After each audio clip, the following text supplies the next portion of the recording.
Good evening, room 207 students. How are you doing?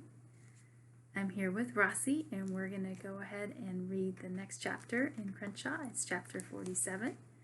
And for this chapter, I'm going to have you visualize. And when you visualize, you make those pictures in your mind, and you think about what the setting looks like, and you visualize what's going on. You're making a movie to go along with the words.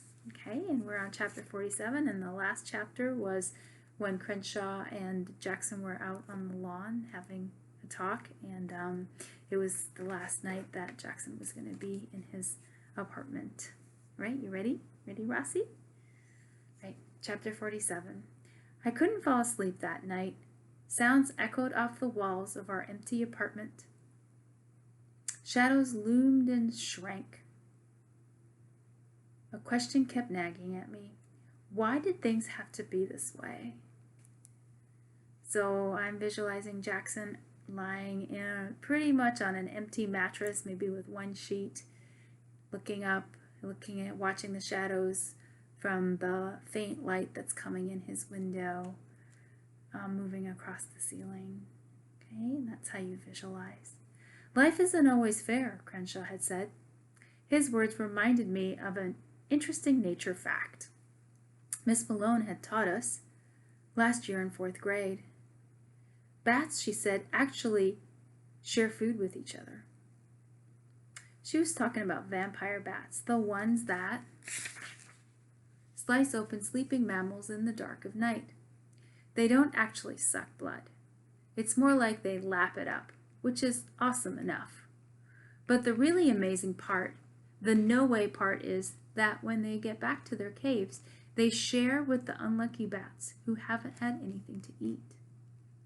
They actually puke up warm blood into the hungry bats' mouths. If that's not the coolest nature fact ever, I don't know what is. You can visualize that. I think they're little. I'm not sure, but bats are pretty interesting mammals, right? They're mammals like us. They have hair. Miss Malone said maybe bats are altruists, which means they're sharing to help other bats. It also means to be unselfishly sharing, even if it's a risk.